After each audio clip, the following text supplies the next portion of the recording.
하나님 말씀은 요한계시록 1장 7절 말씀입니다. 신약성경 요한계시록 1장 7절 말씀, 우리 같이 함께 읽겠습니다. 볼지어다 그가 구름을 타고 오시리라. 각 사람의 눈이 그를 보겠고 그를 찌른 자들도 볼 것이요 땅에 있는 모든 족속이 그로 말미암아 애곡하리니 그러하리라. 아멘. 모두 애곡할 것이다 라는 제목으로 설교하려고 합니다. 본문의 말씀을 그대로 설교의 제목으로 삼았습니다. 지금 사도의 이 말씀은 볼지어다 라고 하는 명령으로 시작하고 있지요. 그런데 성경에서 이렇게 명령을 하실 때 두 개의 시제를 사용합니다. 지금 해라 이렇게 명령할 때가 있고요. 마치 과거에 했어라, 우리말로 하자면 이렇게 과거형으로 명령을 하는 경우가 있고 현재형으로 명령을 하는 경우가 있습니다. 그러니까 우리말로는 맞지 않아요. 그러니까 명령은 지금 해야 되거든요. 그래서 지금 명령을 하고 그 동작을 하는 것이 지금이거나 나중이어야 되잖아요. 그런데 이 성경, 신약 성경에서는 그렇게 과거형으로 옛날에 했어라, 우리말로 번역하자면 이런 식으로 이제 명령을 할 때가 있습니다. 그러니까 과거형으로 이렇게 명령을 할 때는 굉장히 긴급한 명령을 말합니다. 그래서 굉장히 긴급한 명령을 말할 때는 명령을 할 때 과거형으로 옛날에 마치 했어라 이런 식으로 명령을 합니다. 근데 지금 여기에서 사도 요한이 볼지어다 라고 하는 명령이 바로 그런 겁니다. 그러니까 보라, 나를 봐라, 볼지어다 이렇게 하는 것은 주의를 환기시키고 사도가 할 이야기에 대해서 귀담아 들을 것을, 또 앞으로 할 이야기들이 얼마나 중요한 것인지를 나타낼 때 쓰는 표현입니다. 그런데 특별히도 여기에다가 그렇게 과거형으로 명령을 내림으로써 이것을 쭉 풀어서 말하자면 어떤 거예요? 내가 앞으로 지금 이런 이야기들을, 이 묵시를, 하나님이 주신 묵시를 너희들한테 선포할 건데 단 한 글자도 놓쳐서는 안 된다. 그리고 이 말씀을 들을 때는 정말 너희들이 딴 생각하지 말고 온전히 집중해야 된다 라고 하는 것을 강조하는 표현이 지금 여기에 우리말 성경에 볼지어다 라고 명령하는 겁니다. 그러니까 여기서 보라는 것은 단순히 보는 것만을 의미하지는 않겠죠. 그런데 이 사도의 이 명령, 볼지어다 라고 하는 이 명령이 그 뒤에 나오는 내용들에 의해서 다시 한번 강조됩니다. 그러니까 왜 사도 요한이 내 말을 잘 듣고 잘 깨우쳐야 한다. 정신 똑바로 차리고 방해받지 말고 여기에 온 마음을 쏟아야 된다.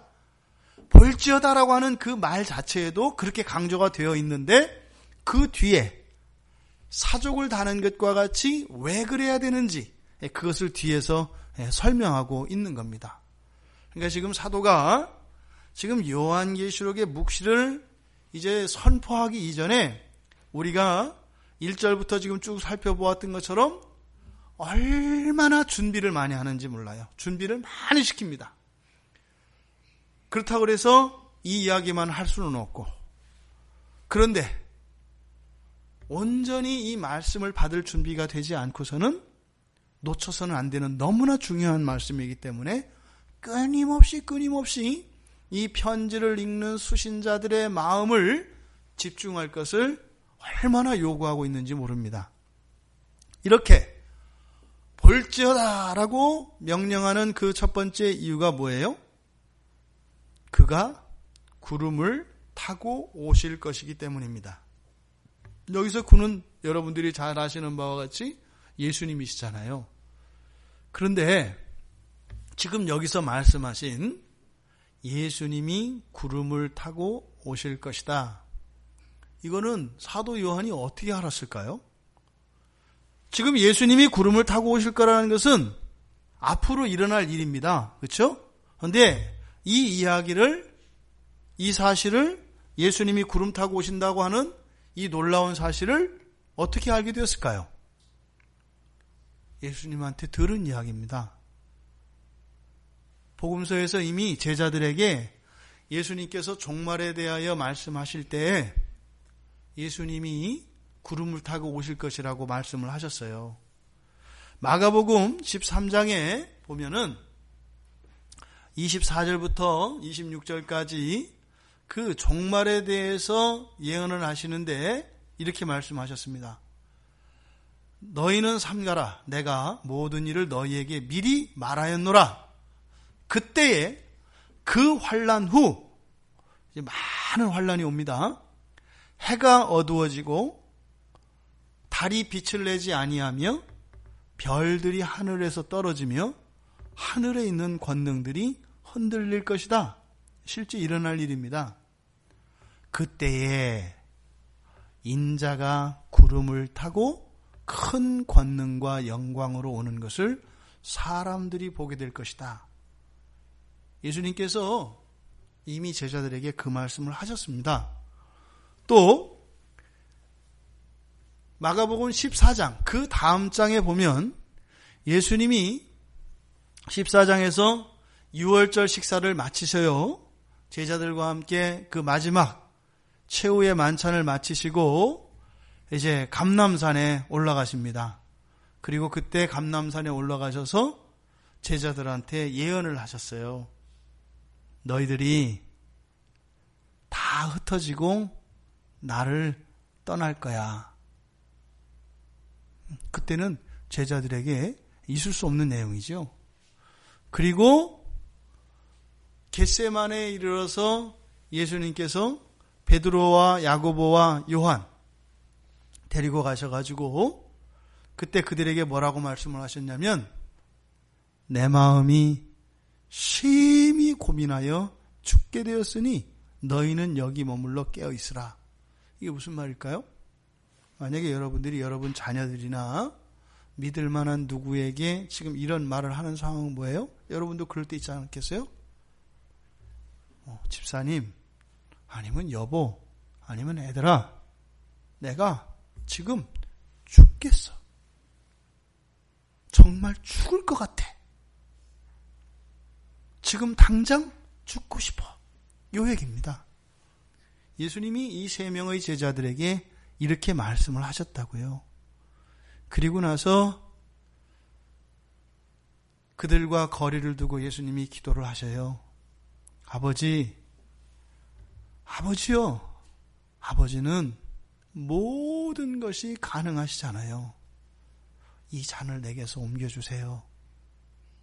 하지만 제 원대로 하지 마시고 아버지 원대로 해주세요. 이 기도를 요한은 들었습니다. 지금 요한계시록을 기록하며 지금 이 말씀을 할 때 과거의 일들을 지금 떠올리고 있는 거예요. 그렇게 예수님이 기도할 당시에 그렇게 간절히 정말 땀방울이 핏방울이 되어서 흐르는 것과 같이 죽을 것 같이 그런 생명을 짜내는 기도를 하실 때 제자들은 몰랐어요. 그게 무슨 의미인지. 그런데 바로 뒤에 가룟 유다가 이제는 대제사장과 그들이 보낸 무례한들과 함께 옵니다. 그때 바로 앞에서 예언했던 일이 그대로 일어나요. 제자들이 어떻게 해요? 다 달아납니다. 다 달아납니다. 마가에 의하면 어느 정도로 이들이 다급해서 예수님을 버리고 도망갔냐면 어떻게 해요? 우리말 성경으로 혼이불을 벗어던지고 벗은 몸으로 거의 알몸된 상태예요. 예수님이 잡혀가는 것을 보니까요, 두려웠던 겁니다. 그 두려움이 얼마나 컸으면 뭐예요? 자신의 수치도 모르고 그저 그 현장에서 멀어질 것만을 생각하고 그렇게 도망갔다 이 말입니다. 모두가 예수님을 버려두고 달아났습니다. 그렇게 예수님은 붙잡혀갖고 붙잡아온 예수님을 대제사장이 신문을 합니다. 그때 네가 그리스도냐? 그때 예수님이 마가복음 14장 62절에서 바로 이 말씀을 하시는 거예요. 내가 그니라. 인자가 권능자의 우편에 앉은 것과 하늘 구름을 타고 오는 것을 너희가 보리라. 이렇게 두 번 다 얘기했어요. 근데 요한은 감람산에서 예수님이 그 이야기를 하실 때, 그리고 훗날 사람들을 통해서 대제사장에게 신문을 받을 때 그 말씀을 또 하셨다고 하는 이야기를 들었는데 그 말씀의 참뜻을 몰랐다 이 말입니다. 지금 비로소 요한은 그 말씀의 의미가 무엇인지 깨달았고요. 예수님을 버려두고 부끄러운 줄도 모르고 벗은 몸으로 달아났던 그 제자들의 행동이 왜 그런 행동이 있었으며 또 이 대제사장이라고 하는 사람이 어떻게 하나님이신 예수님을 그렇게 신문하고 심지어 예수님을 십자가에 못 박았는지 그 이유를 알게 된 것입니다. 그게 뭐예요? 불확실한 믿음이었다는 거예요. 여러분들 지금 이 자리에 앉아 계시죠? 왜 여기 계실까요? 우리 교회 지체들이 이 자리에 다 앉아 계시지 않죠? 왜 안 계실까요? 어떤 사람들은 예배의 자리에 나오고 기도의 자리에 나오고요. 또 하나님 말씀을 따라 살려고 몸부림하면서 살고요. 반대로 어떤 사람들은요. 핑계만 생기면 그런 말씀이 있는 자리, 모이는 자리를 떠나려고 하고 하나님 말씀 따라 살기보다는 내 생각과 내 뜻대로 살려고 합니다. 왜 이 두 부류 사이에 이렇게 큰 삶의 방향과 삶의 내용이 다를까요? 지금 요한은 예수님이 구름을 타고 오신다라고 하는 이 사실을 믿고 믿지 않고의 차이라고 얘기를 하는 거예요. 요한은 지금 그것을 깨달은 겁니다. 90에 이르는 고령에 이른 사도가 지금 그 이유를 깨달은 거예요. 요한도 어떻게 했어요? 도망갔단 말이에요. 왜요? 주님이 구름을 타고 오실 것이라고 하는 그 말씀이 와닿지 않은 겁니다. 주님이 그렇게 말씀하시네 이 정도였지 그것이 현실적으로 와닿지 않았다 이 말입니다. 그런데요, 이제 그게 생생하게 믿어지는 거예요. 그러니까 요한은 지금 어떤 겁니다? 그런 믿음을 가지게 된 거죠. 그러니까요, 이제는 제가 주님이 붙잡히시던 그날 그 자리에 있더라면 이제 저는 주님 안 도망가요. 제가 주님과 함께 붙잡혀 갔으면 갔지 달아나지 않아요. 이러는 겁니다. 매를 때리고 창으로 협박을 해도 제가 안 도망가요. 오히려 주님과 함께 그 고난을 기꺼이 감당할 것입니다. 어쩌면 그리스도께서 바로 그분이 구름을 타고 오실 것이다 라고 하는 이 말씀을 할 때 사도는 자기의 삶 속에 일어났던 불신앙의 일들과 온전하지 못했던 믿음으로 인하여 확실한 신앙의 삶을 살지 못했고 신앙을 따라 선택하지 않았던 자신에 있었던 모든 과거들을 떠올렸을 법합니다. 어쩌면요, 눈물도 흘렸을 법해요. 내가 이런 건 줄 알았더라면 그렇게 살지 않았을 텐데. 하지만 단지 그렇게 후회만 하는 것이 아니라 이제 이 요한의 마음속에는 무엇이에요? 감히 죽음도 이 요한의 신앙을 방해하거나 꺾지 못하는 젊었을 때와 같이 불같은 타오르는 그런 불길은 아니어도 아주 고요하지만 태풍에도 흔들리지 않는 그런 뜨거운 믿음의 불이 지금 요한의 마음속에서는 타오르고 있는 겁니다. 그래서 지금 그가 구름을 타고 오실 것이다 라고 예수님께서 그 감람산에서 이야기하셨을 때 주님이 가르치시고자 하던 바, 그것이 비로소 지금 여기서 깨달아지고 있다 이 말입니다. 그래서 지금 여기서요, 주님이 구름을 타고 오실 것이다. 이것은 자기 자신에 대한 자신 믿음을 향한 촉구이기도 하고, 자기의 인생 안에 완성되지 못했던 그런 미완성되어진 그 모든 인생의 사건들과 기억들을 향한 외침인 겁니다. 그 외침이 어떻게 됐을까요? 요한의 과거에 불완전했던 이 모든 것들을 완전하게 바꾸었을 겁니다. 주님이 오실 건데요, 그렇게 구름을 타고 오실 건데요, 어떻게 온다고요? 각 사람의 눈이 그를 볼 것이다. 여기서 각 사람이라는 것은 한 사람 한 사람을 말합니다. 그러니까 예수님이 구름을 타고 오시는 그 장면을 이 지구상에 존재하는 예수님이 오시는 그때 당시에 있었던 모든 사람들이 어떻게 할 거라고요? 똑똑히 두 눈으로 보게 될 것이라는 거예요. 단지 본다, 사실만을 얘기하는 게 아니죠. 지금 사도 요한이 느끼는 이런 회한을 느끼게 될 거라는 겁니다. 아하! 내가 이렇게 사는 게 아니었구나. 예수님이 구름을 타시고 오시는 그날에 모든 사람들은 보게 될 것인데, 나는 나 나름대로 최선을 다하고 견디며 살아왔는데 더 힘을 내셔야 하는구나, 이 생각을 하게 될 거라는 겁니다.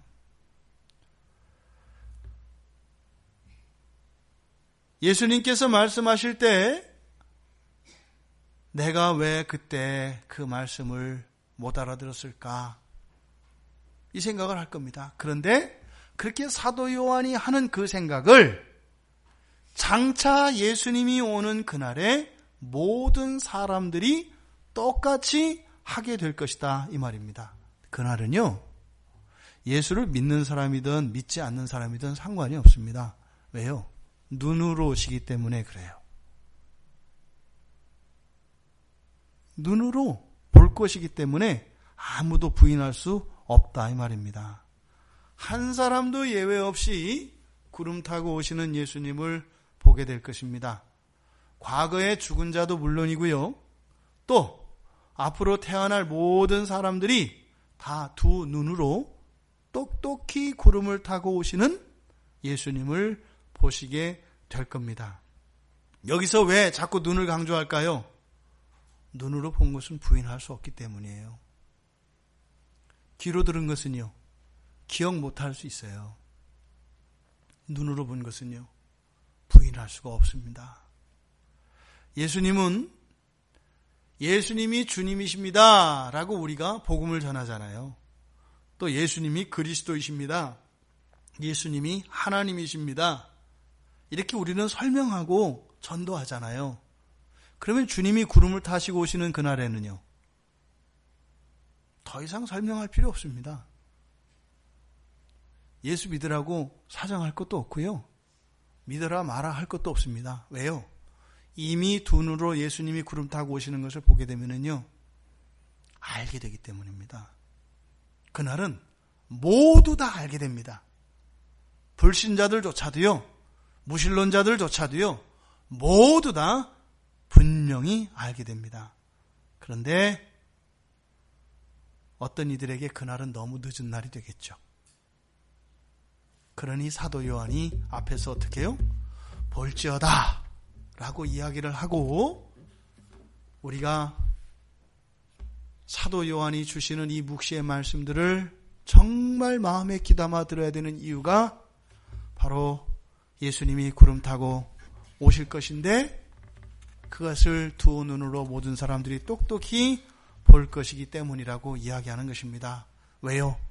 그때 너무 늦어서 돌이킬 수 없는 그런 사람들이 단 하나도 없어야 되겠고, 단 하나라도 줄어야 되겠기에 지금 이렇게 말씀하는 겁니다. 그런데 각 사람이 눈이 그걸 볼 것이다 라고 하고, 각 사람뿐만 아니라, 그러니까 각 사람이면은 모든 사람이 다 들어가요. 그렇죠? 그런데 그 뒤에 글을 찌른 자들도 볼 것이요, 보겠고 볼 것이요, 이렇게 동사가 두 번 쓰였습니다만 원래 하나입니다. 각 사람이 눈으로 그를 볼 것이다. 그리고 그를 찌른 자들도 역시 이렇게 되어 있습니다. 그러니까 그를 찌른 자들은요, 각 사람 안에 포함되어 있어요. 그런데 그를 찌른 자들은 한 번 더 강조하는 거죠. 뭘까요? 너희들이 예수 그리스도께 행한 그 행동이 어떤 것이었는지를 알게 될 거라고 얘기하는 겁니다. 너희가 예수님을 찌른 그 행동이 예수님이 창에 찔린 것이 문제가 아니라, 너희가 예수를 향하여 모욕하고 침뱉고 창을 찌른 그 행동이 어떤 것인지, 너희들은 얼마나 그게 무시무시하고 끔찍한 것인지를 알게 될 것이다. 그것은 너희의 인생을 상상도 할 수 없는 비참한 구렁텅이로 몰아가게 하는 그런 행동, 즉 불행 그 자체라는 것을 알게 될 것이다 라고 하는 것을 강조하기 위해서 그를 찌른 자들도 볼 것이다 라고 이야기를 한 겁니다. 예수님을 몰랐고요, 예수님을 믿지 않았기 때문에 감히 예수님을 모욕하고 찌를 생각을 한 거예요. 알았더라면요, 안 하는 거예요. 우리가 왜 그렇게 죄를 지을까요? 예수님을 모르기 때문이에요. 구름 타고 오시는 날에는요, 다 알게 될 거라는 거예요. 그러니까 여기서 그를 찌른 자들도 볼 것이다, 이것은 단순히 예수님을 십자가에 못 박은 사람만을 의미하는 게 아니에요. 신자들조차도 우리가 이런저런 핑계를 대며 예수 그리스도의 이름을 더럽히고 그리스도 앞에 순결하지 못한 삶을 살아가는 것을 정당화하고 살았던 우리들의 부끄러운 그런 삶들이 큰 아픔으로 우리가 느끼게 될 것이라는 겁니다. 우리가 죄를 짓는 행위들이 용서받지 않았더라면 이게 얼마나 무시무시한 건지 아직 우리가 모르는 거예요. 요한도 그렇게 살았어요. 근데 지금 그걸 깨닫고 있는 겁니다. 그 깨달음을, 인생을 살고 난 뒤에 깨달은 그 깨달음을 우리에게 주어서 요한보다 더 나은 삶을 우리가 살 수 있도록 도와주고자 하는 것이지요. 내가 할 수 있는 만큼 나를 기준으로 해서는 항상 우리에게는요, 핑계가 있을 수밖에 없습니다. 정당화될 수밖에 없고요.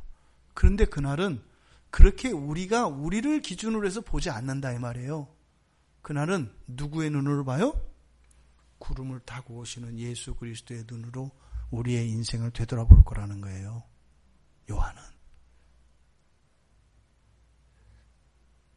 우리가 이 세상을 살아가는 동안 정말로 예수님을 나의 주님으로, 주인이라는 뜻이죠. 주님, 그러니까 이렇게 주님 그러면은 이렇게 조금 의무감이나 이런 게 별로 없어요. 주인 이래야 돼요. 그러니까 우리가 이렇게 인격적으로 대우를 받으면 우리가 인격적으로 행동을 안 하거든요. 좀 비인격적으로 대우를 해줘야 인격적으로 우리는 대우를 하잖아요. 그러니까 주님 이러면 우리가 약간 또 이렇게 고개를 들어요. 그냥 주인, 그래서 우리는 노예 이렇게 해야 조금 이렇게 이제 와 닿아요. 평생 사실은 우리가 살아가는 게 이게 뭐예요? 요한이 지금 말하고자 하는 그거예요. 주님이 구름 타고 오시는 날 니들이 다 보게 될 건데 그날을 생각하며 인생을 살아라 이거예요. 그날을 생각하며 그러면 나처럼 후회를 하지 마라. 최소한 나보다는 후회를 덜 했으면 좋겠다. 이 얘기를 하는 거예요. 근데 여러분 보세요. 우리가 누굴 보고 그리고 살아갈 때 어떤 기준을 갖고 살아가고 있는가요? 항상 내 기준, 기껏해야 내 주변에 있는 사람들 기준, 또 우리가 한국에 사니까 한국 교회 기준 이 정도 아니에요. 뭐 기껏해야 경건서적에서 나오는 그런 신앙의 위인들. 요한이 여러분들이 알고 있는 그 어떤 경건했던 사람들보다 절대 뒤지는 사람이 아니에요. 오직 구름 타고 오실 예수 그리스도의 눈으로 늘 우리들의 일상과 우리의 삶을 기준 삼아야 되는 겁니다. 요한의 얘기예요. 요한의 얘기. 그렇게 못한 것 때문에 너무 가슴 아픈 거예요. 90 넘은 노인네가 이 말을 하면서 억장이 무너지는 겁니다. 나이 어린 우리들한테 그러지 말라고 그 지혜를 지금 전해주는 것입니다. 근데 보세요. 그 다음 얘기가 뭐라고 하나 봐요. 땅에 있는 족속이 그로 말미암아서 어떻게 한다고요? 모든 족속이에요. 애곡한대요. 예수님이 오시면 우리는 어떤 거예요? 믿는 자들에게 예수님이 오신다는 의미는 어떤 의미예요? 고생 끝, 행복 시작이에요. 그죠? 죄로부터 넘어질 일도 없고 그런 시험과 유혹으로부터 갈등하고 번민할 일 없다 이거예요. 근데 지금 요한이 지금 이야기하는 거는요. 바로 그 직전의 순간을 얘기하는 거예요. 예수님이 구름을 타시고 오셔서 심판하시면 모든 게 정리됩니다. 그런데요. 그 전까지 그 시간을 우리가 지나가야 돼요. 예수님이 구름을 타고 딱 오시는 순간 동시에 있지는 않아요. 전 그렇게 생각해 봤어요. 지금 성경은 그러죠. 예수님이 구름을 타고 오신다고 그러죠. 구름 중에 구름 가운데 이렇게 오신다거든요. 그러니까 이렇게 손오공이 제일 먼저 생각이 나요. 근두운을 타고 이렇게 날아오잖아요. 하여튼 뭐 그런 식이 됐든 아니면 뭐 여러분들이 비행기 타고 이렇게 그 하늘에서 보면은 막 구름이 산도 되고 막 이러잖아요. 그죠? 뭐 그런데 위에 올려 있든 어쨌든 구름과 함께 예수님이 오세요. 그런데 어떻게 해요? 모든 사람이 본다고 했으니까요. 여기 한국도 보고요. 아프리카도 보고요. 유럽에서도 보고 영국도 보고 미국에서도 보는 거예요. 그럼 어떻게 되는 거죠? 구체적으로요. 예수님은 몸을 가지고 계시잖아요. 그죠? 그럼 어떻게 오시는 거예요? 오셔서 지구를 최소한 여러 바퀴 도셔야 돼요. 한 바퀴만 돌아가지고서는 적도 주변만 가지고 안 보여요. 온 지구에 있는 사람이 다 본다 그랬잖아요. 그러니까요. 구름을 타고 오셔서 내려오셔서 심판하실 때까지는 시간이 걸려요, 안 걸려요? 걸려요. 1초가 됐든 2초가 됐든. 그런데요. 완성이 되기 전까지 불신자냐 신자냐 이걸 떠나서 모든 사람들이 어떻게 할 거라고요? 애곡할 거라고요. 지금 여기서 7절에서 요한의 관심은 이 애곡에 있어요. 니들 예수 믿으면 구원 받아. 근데 그냥 엘리베이터 타고 올라가는 것처럼 1층에서 버튼만 누르면 문 딱 열고 나면 100층에 가 있는 거 아니야.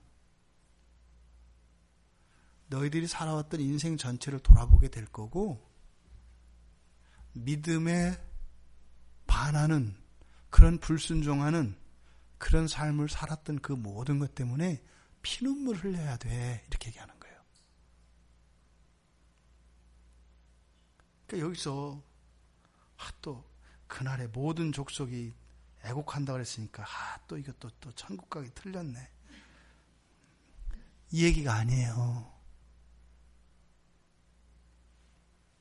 여러분들이 순결한 신부로 준비되었는데 초야를 잃기 전에 초야를 지내는데 바로 앞에서 사고를 당해서 여러분들이 처녀성을 잃었다고 생각을 해봐요. 그걸 얘기하는 거예요. 주님 앞에서 그걸 느낄 거라고 얘기를 하는 거예요. 애곡할 거라고요. 요한이 그걸 느낀 거예요. 그거를 생생하게 주님이 구름 타고 오실 것을 현재, 미래적 현재죠. 그 미래를 현재로 본 거예요. 그랬더니요,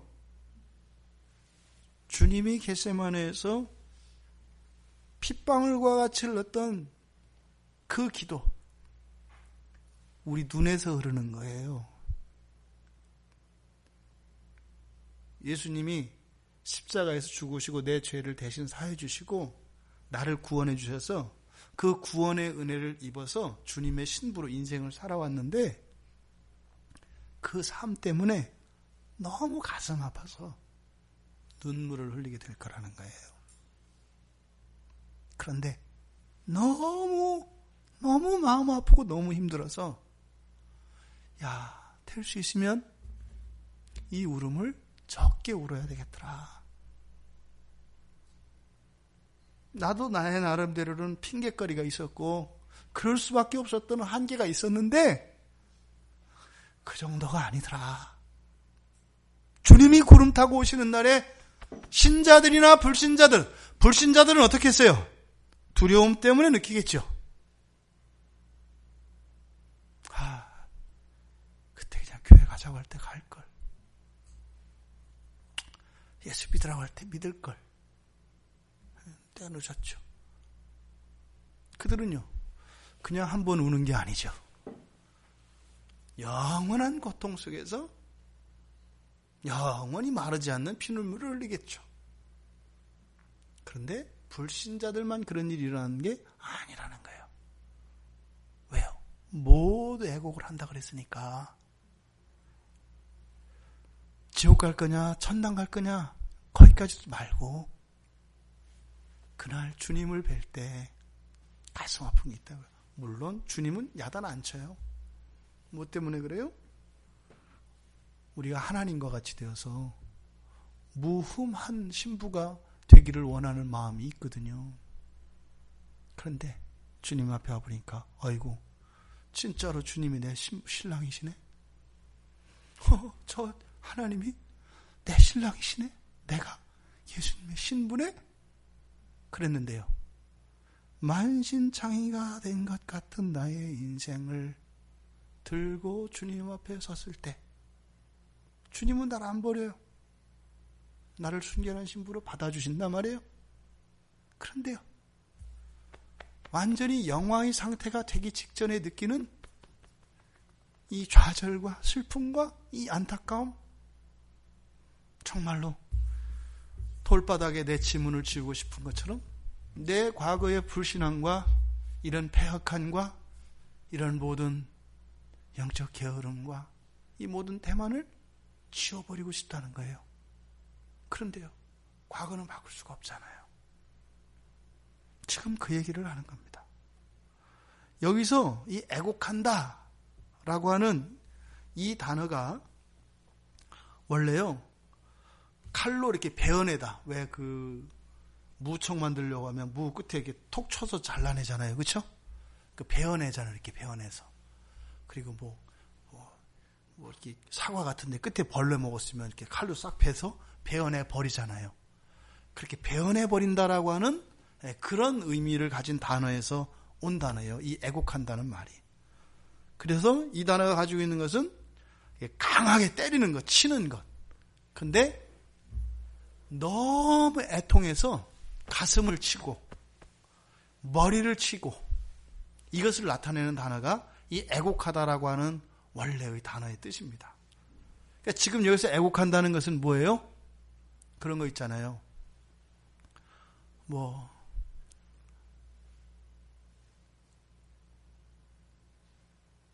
너무나 소중히 여겼던 5대 독자가 있는데 다 떠난 거예요. 남편도 떠나고 다 떠난 거예요. 그래서 그 자식 하나 바라보고 사는 거예요. 근데 그 자식이 갑자기 아침에 학교 가려고 하다가 문을 나서다 말고 그 자리에서 심장마비로 내 눈앞에서 넘어진 거예요. 손을 붙잡았는데 죽어가면서 체온이 식어져 가는 것을 어머니가 느꼈다고 생각을 해봐요. 그 자식 하나를 보고 70년, 80년을 살았는데 그때 그 자식, 내 생명 10개보다 더 소중한 내 자식이 내 품에서 싸늘하게 식어져가는 그것을 경험한 어머니가 그 아들의 죽음을 애통해하며 우는 모습이에요. 가슴을 치고요. 몸을 학대하며요. 이게 지금 여기서 애곡한다라고 하는 말이에요. 모두가 그럴 거라고 해요.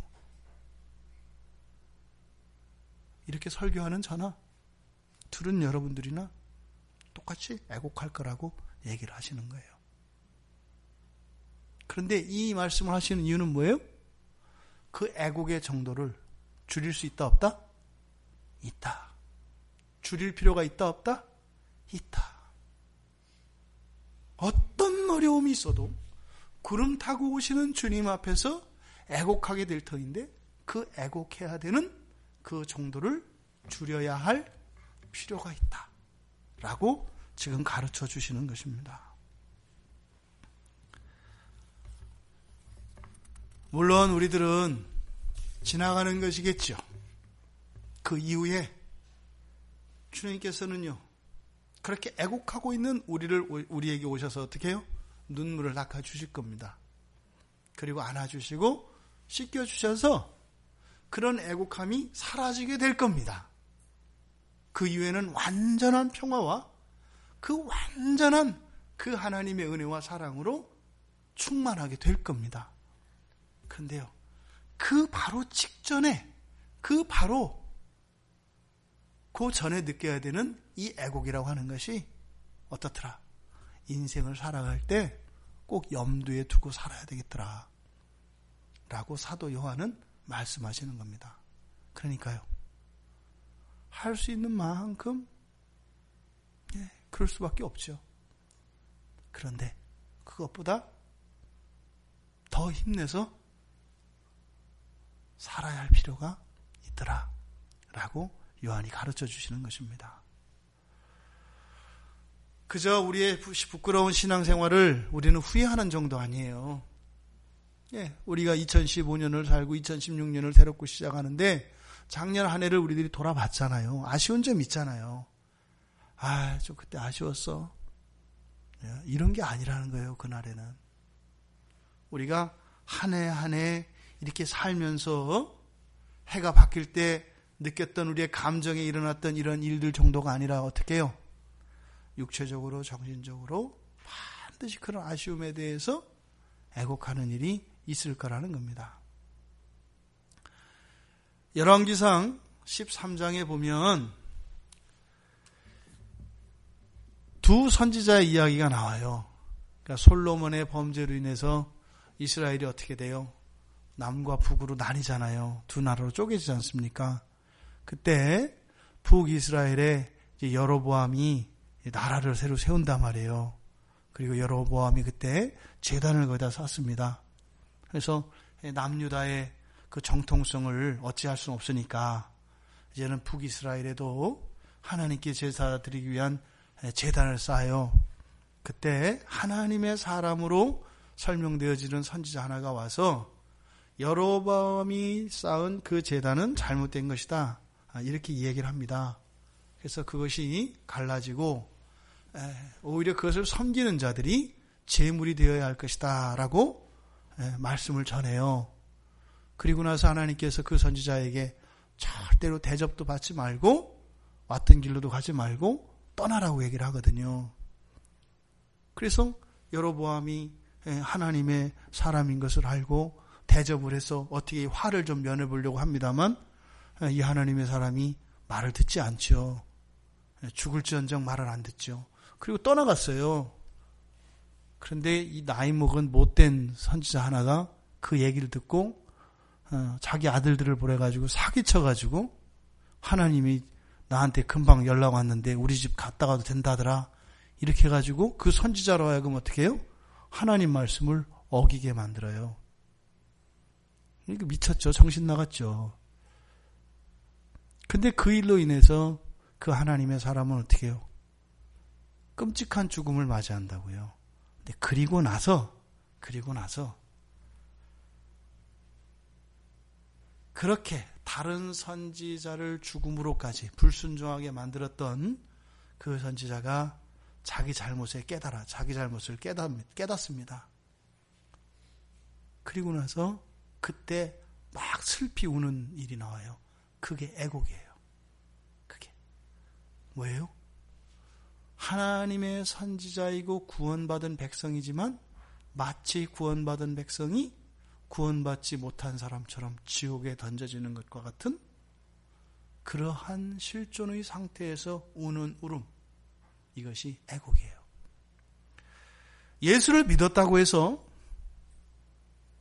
막 인생을 살아도 된다고 생각을 하거나 고집스럽게 하나님의 말씀을 꺾고 내 중심으로 살려고 하는 것, 반드시 그것으로 인해서 애곡하게 될 것인데 그건 너무 끔찍하다는 겁니다.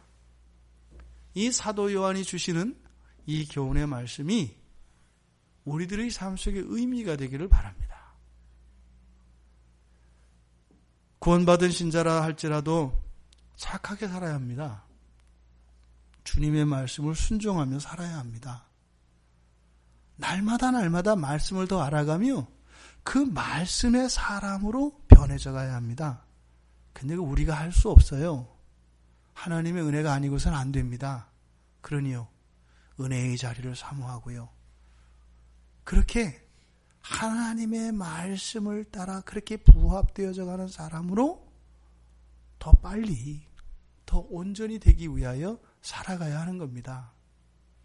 자꾸 이런 얘기를 하면 이것을 가지고 자꾸 천당과 지옥을 가지고, 천국 지옥도 아니에요. 왜냐하면 성경과 전혀 다른 얘기니까.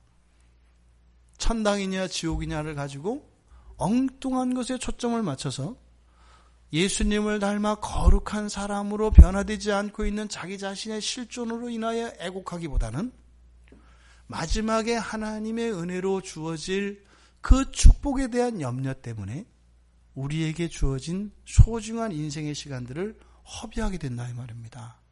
헛된 논쟁이나 일삼고요. 예수님은 여러분을 찾아오셨습니다. 그리고 여러분을 위해서 하실 수 있는 모든 일을 다 하셨고 여러분들은 예수님 때문에 완전한 구원 안에 있습니다. 하지만 예수님은 여러분들의 구원하신 것만으로 여러분이 만족하길 원하지 않으세요. 주님 앞에서 여러분들이 애곡하길 원치 않으십니다. 이 자리에 있는 우리가 사도 요한이 요한계시록을 시작하며 볼지어다 뭐겠어요? 신앙생활 잘 하라는 겁니다. 그것이 특별한 의미가 있고 그럴 만한 가치가 있다는 겁니다. 그렇지 않으면 애곡하게 될 것이라고요. 사도 요한이 느꼈던, 믿게 되었던, 분명히 알게 되었던 구름 타고 예수 그리스도가 오실 것이라고 하는 그 분명한 사실과 모든 사람들이 그것을 보게 될 것이고 특별히 죄를 지은 사람들도 그 죄를 지은 마음으로 예수님을 보게 될 것이고 그것으로 인하여 애곡함이 있을 것이라고 하는 이 말씀이 우리의 삶 속에 방자하지 않고 우리의 고집을 꺾지 않고 하나님의 말씀을 이기려고 하는 우리들의 무모한 이런 삶의 방식들이 바뀔 수 있는 그런 은혜의 기회가 되기를 바랍니다. 우리들이 얼마나 고집스럽고 얼마나 무모한 사람들인지 몰라요. 정말로요. 우리들의 인생 전체가 정말로 100m짜리 시커먼 공이라면요.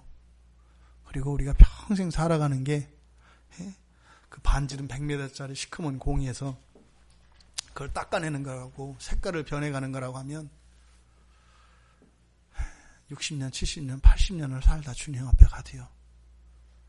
검은색 바탕이 거의 바뀌지 않는 것 같은 그런 실존이겠구나 라는 생각을 하게 돼요. 우리들의 삶을 보면. 부디 주님 앞에서 애곡하는 그 애곡의 고통과 통증이 여러분들의 날마다의 삶 속에 여러분들에게 겁주거나 협박하는 것이 아니라 그 순결한 사랑을 위하여 본인의 한계를 뛰어넘는 그런 하나님 나라를 향한 열심과 하나님의 은혜에 대한 갈망으로 타오르는 여러분들 되시길 바랍니다.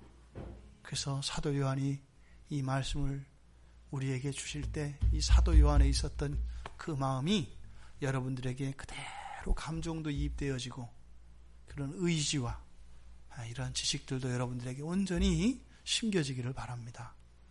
여러분, 우리는 늘 주님의 신부로 준비되어지며 살아가는 사람들인 것을 기억하시기 바랍니다.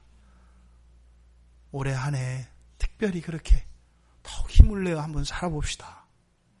그리고 우리 가족이, 우리 교회 공동체가 또 그렇게 다 함께 할 수 있는 그런 공동체로 갑시다. 그러려면은요, 나 하나를 생각하면 안 돼요. 오늘 우리 청년들 일본 가기 전에 한번 이제 결정을 한번 해보라 그랬어요. 하루 자유 시간이 있어가지고 스케줄을 한번 잡아보라고. 답이 안 나와요. 결정을 도출을 못 해내는 거예요. 왜일까요? 공동체가 없기 때문에 그래요.